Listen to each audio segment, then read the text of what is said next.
Hello, welcome back to my channel, Hasty Books. I'm Camila, and today, even though we're kind of late in March, I am finally getting to my February wrap-up. And it's quite exciting actually because I think I put 12 books on my TBR for February, and I actually read 11 of those books. I read the 12th one early in March, so I'm quite pleased with that. I think it's the first time that I've actually managed properly one of my TBRs, so I feel like I need to tap myself on the shoulder a little bit, but also I feel like that's like a basic following a plan, you know, like it's not worth mentioning, but yes, it was a good month of reading. I actually didn't read for the first week, I want to say, because as I've mentioned in other videos, I was passing my Life in the UK test. So in the first week, I think that was like on the 6th of February, something like that. And so for the first like 6 days of February, I was like just studying and rereading the Life in the UK book that I mentioned for January. So yeah, didn't read anything else during that time. But I read 11 books, which was great. My top moods were reflective, emotional, funny, lighthearted, and dark. So that's quite eclectic. Like I feel like there's like funny and lighthearted, and there's like emotional and dark. So like I kind of, I guess, was going from like one end of the spectrum to the other. So yeah, very eclectic, but I feel like that's also balanced. Like I like to balance something that's been kind of more reflective and more like it made me mentally think more with something a bit more lighthearted and that's more like for fun, because I am reading for pleasure after all, mostly. The majority of my books were between 300 and 500 pages, which is where usually like my books are shorter if I've managed to read this many in 1 month. So I was quite pleased at how many I got. I think it's because I listened to audiobooks of some of the like longer ones, which I think was really great. Out of the 11, there was only one nonfiction. So I've not been very good at nonfiction at the beginning of this year. But I'll probably do like a quarter recap at the end of March and see like how my year goals are going and see how I can maybe get a little bit better at prioritizing, something like that. Anyway, the right, like the things that I wanted to have as a goal at the beginning, you know. Out of the 11, there was 2 by men. There's also 3 out of 11 by kind of BIPOC authors. Yeah, generally I think it was a good month in terms of that. Like I sprinkled some like very different kind of topics and books and authors and regions in there. So yeah, generally very pleased. I'll do a little bit of a different video. Like usually I go through each book and say what I've liked or disliked about them.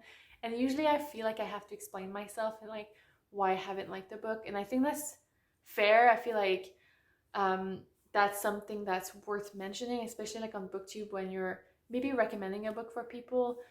If I'm not recommending it, I want to say why, because maybe those things aren't like a deal breaker for other people. So maybe it's worth other people, you know, who want to tackle that book or are interested in that author. But yeah, I'll do it a little bit different. I'm not going to talk about all of the books that I read because some of them I feel like weren't really worth a mention. So here we go. Let's start with the books that kind of disappointed me the most this month. And that's unfortunate because I just realized that it's all the print ones that disappointed me the most. Maybe it's because I had higher expectations because I bought them because I was quite excited for them, and then they didn't quite like match up to what I expected. But the first one was One Winter Morning by Isabelle Broom. This is one of my kind of favorite romance escapist novel writer. She's really good. I've loved some of her books, and I'm trying to read all her books. So I think it was like last year I saw this one on the charity shop and I bought it and I read it and I was really disappointed, mostly because it didn't have the uplifting quality that other books have, her other books. So this book is based in New Zealand and it's like a woman who's looking for her birth mother. So her adoptive mother just passed away and she's looking for her birth mother and ends up in New Zealand. And there was a lot of grief in this book. I think that's why it like really felt heavier than a lot of her other books, because it starts with a bereavement and it goes on like she's searching for her birth mother, so it's really heavy. And also the romance aspect of this book was also really lacking for me, which is like another aspect of the of her novels that I really usually enjoy, like the romance, and they're really so good usually. And then this one, it's a little bit of a spoiler alert, but like the main love interest has a girlfriend for like 97% of this book, which I was not on board with. So anyway, didn't enjoy this one. I would definitely not recommend you start with this one unless you're kind of attracted by the themes of looking for your origins and your birth parents and like belonging, I guess, and stuff like that. Next is, I felt really sad about that, but The First Woman by Jennifer Makumbi. This, I bought this with high expectation. It won the Jalak Prize last year, and I don't know, it sounded so good, like to me. Folklore, it's feminism, a female protagonist who's like coming of age story kind of thing. But, oh my god, I really did not like this, and I feel really, really disappointed by it. I think that the main problem, and I've mentioned this before, because when I finally picked this up, I had started it. I had read the first chapter, like, I want to say in January or December or whatever, and I had thought the character was really, really self-absorbed, and she was really difficult to kind of root for and to want to follow, and that doesn't really stop for me throughout the book. It's really bizarre.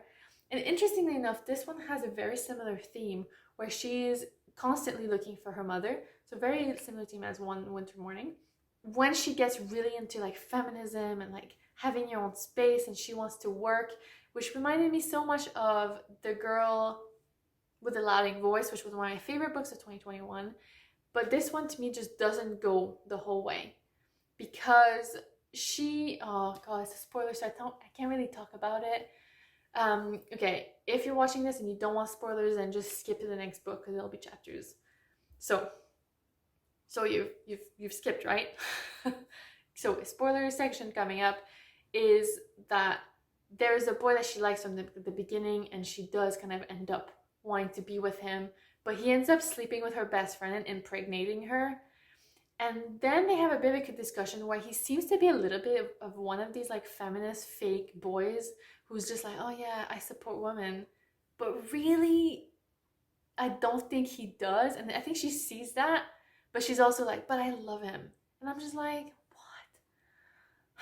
I just can't condone the choices that she makes. My favorite part of this book was the section written in the I want to say like perspective and voice of the grandmothers. There's two of the older women, and we follow them from when they were younger, and I just loved that so much.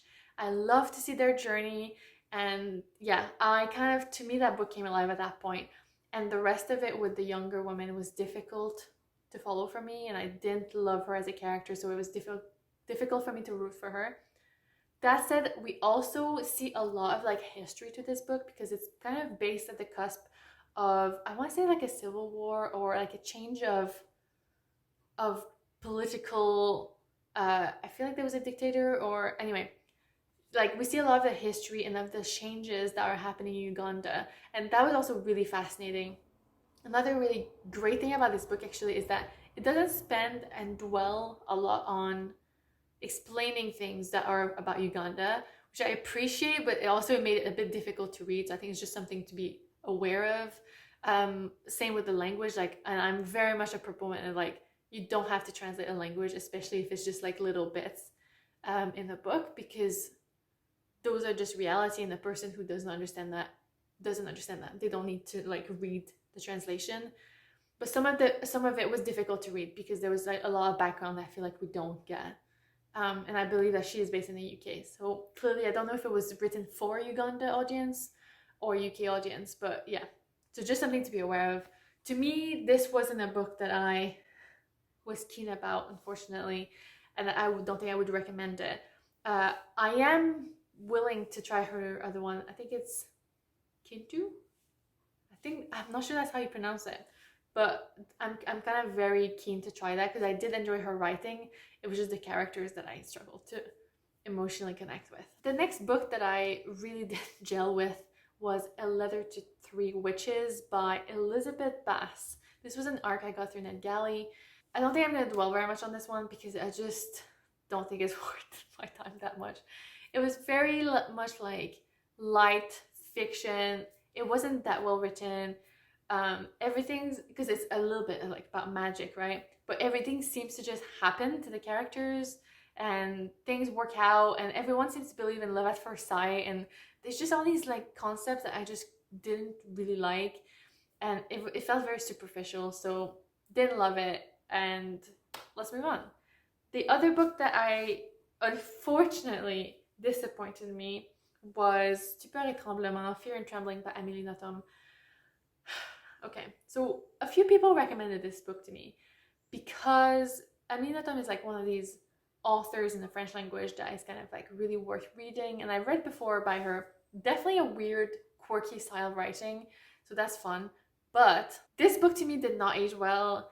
To me, this book was offensive. This book is based on a real story. So Amélie Nothomb went to Japan. Okay, actually it's a whole story and I don't really want to go into this, but let's try a little bit. She was, I don't know where she was born, but she grew up in her formative years in Japan, but she's a white Belgian woman. And when I think she went to university there, or after university she moved there to take a job in Japan, and this book is basically the story of that, but like fictionalized apparently. To me this felt very weird because she's not actually Japanese. The way that she talks about Japanese people felt a bit icky at times, and I realized that this was written in like early 90s, something like that, and it's difficult to read this from today's perspective and sensitivities because I can see why this may have been an okay book back then, but today it is actually offensive. It has fatphobia. To me, there's racism in this, but I guess it depends how people read it and how people absorb it from her being Belgian. But like, she loves Japan and that's why she kind of was there, and she grew up in her formative years there. So there's a lot to unpack here, and I'm not going to do that. All I'm going to say is that I don't recommend this book. There, I've said it. Next are two books that are like a little bit, it was okay. I actually enjoyed the experience, but I don't know that I would say like they were like great. So those were Meet Me in the Margins by Melissa Ferguson, and this is a book based in publishing. There's a romance. There's like quirky little office kind of banter. I liked it. It's really funny because I really liked it. It's fun to read. It was a good experience. Like, it was light reading. It was good. But then I watched a movie, The Hating Game, which is also based on a book. And I thought that was so much like a better office romance than this. Like, this felt like a pale copy. But it was still fun. Like, if you're looking for something fun that has to do with books and that has romance in it, I think this is a good one. Next is Never Work with Animals by Gareth Steele. This was the only nonfiction that I read in February, and this is about a veterinarian who's based, I guess, in the UK, but he's Scottish. He has stories from like across his career about the realities of working with animals, working with farm animals, working with farmers, working with pets, you know, with people who maybe don't have a lot of money to help their pets, but you know, how to straddle all of those lines as a vet, and they care so much, but at the same time they're overworked. And like, yeah, it was really great to read.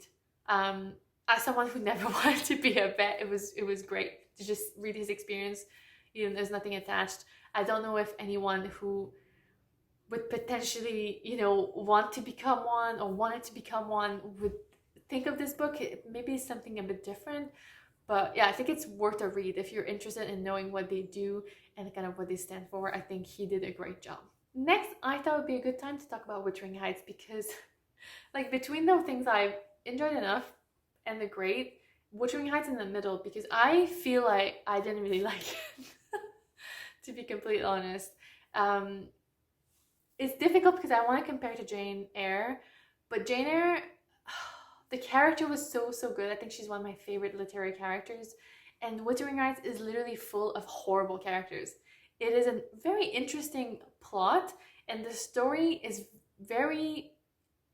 it kind of pulls you more than Jane Eyre. Jane Eyre is just like, here's her life kind of thing. It doesn't feel like you kind of being pulled across because they're not really a plot. So I feel like this one was stronger on the plot, but the characters, oh my goodness. Everyone's like a narcissist, has emotional issues, has abandonment issues, has anger issues, is literally horrible. So didn't love the experience. I don't think that's one that I would potentially recommend. It's a classic for a reason, but yeah, there wasn't much more that I wanted to say about that as I continue like on my classics journey.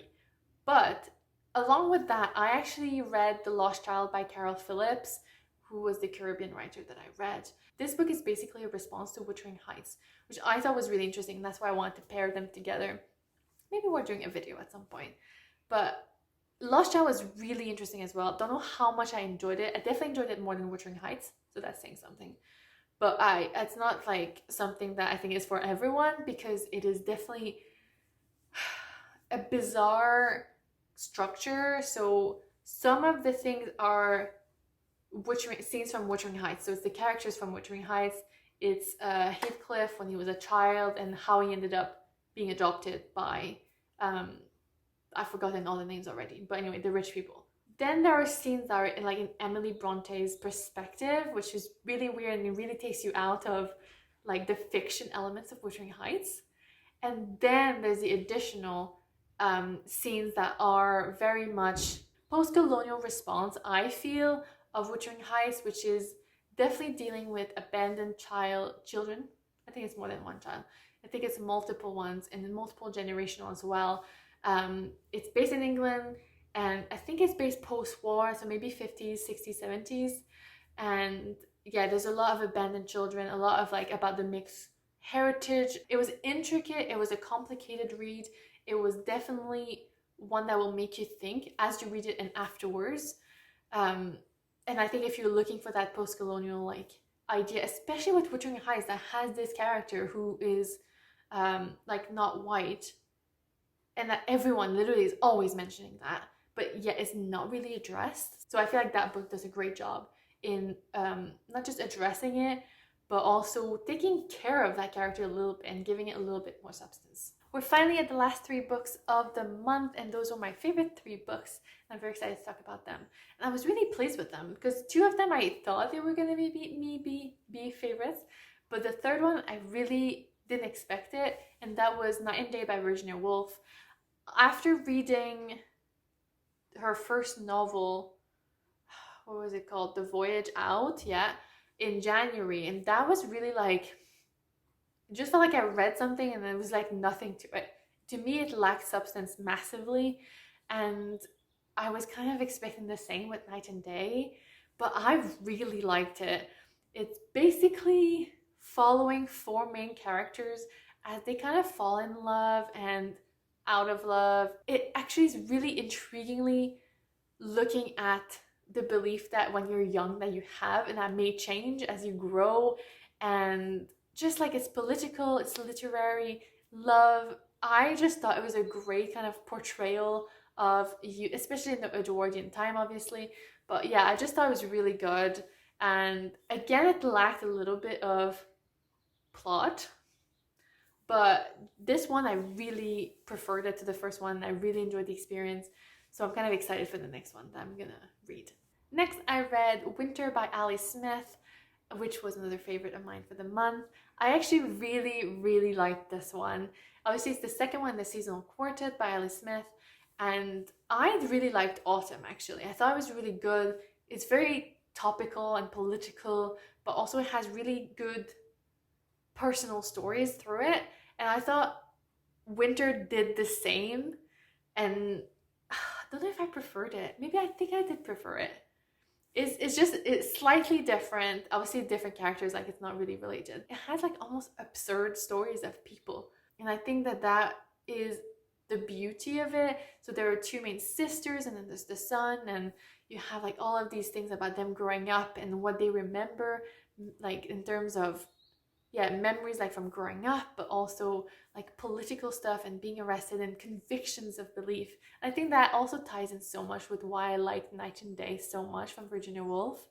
I think like both those books like really brought that out for me, and I really enjoyed that. Finally, the last book that I read and really liked in February was The Confessions of Frannie Langton by Sarah Collins, and I actually listened to the audiobook read by Collins herself, and I thought that was so good. I really recommend it. So I have kind of not mixed emotions, but I have a lot of emotions and thoughts about this book. So I will try to keep it concise. But I thought that this book was really hard-hitting in terms of the topics and the thoughts and the quotes and the characters that it discussed and highlighted. And maybe for that reason, I don't think it's a book that I would revisit, because it is so tough to read. I found anyway, and generally, obviously, reading about slavery is a tough read, but I found this one particularly difficult because of the self-awareness of the main character, but also, even though she was self-aware, because she's writing in the past voice, she's writing from, basically she's about to be sentenced to death for a crime she did not commit. But while she's telling her story, I think she sees like what she's done, and I think there's a lot of, like, when you see the context, you know exactly why she felt like that, because at some point she's like, why didn't I run away and stuff like that. I think that's what makes it really difficult to read. And there's one quote that I don't think I'm going to quote correctly, but it was so good, because it was something like, oh, I became worse than fearful, I became grateful, like for her place in the house and within, you know, with the master and stuff like that. And I just thought, gosh, that was so good. And I think it's a worthwhile read. It's a definite important read, actually, that I highly recommend.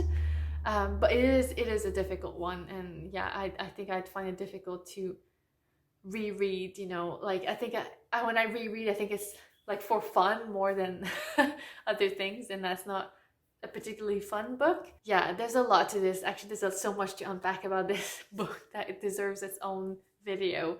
But generally, yes, please go read it, come back and let me know what you thought, because yeah, there could be a whole discussion, really. All right, these were the 11 books. I think I ended up actually almost going, like I always do, like book by book, but I tried to group them more in terms of, like, started with the ones I didn't like as much and I don't think I would recommend, to the books that I loved the most, and I'm so pleased that I took the time to read them this month. All right, thank you so much for making it to the end of this video. As always, thank you so much for watching and supporting my channel, and hey, see you back. Bye!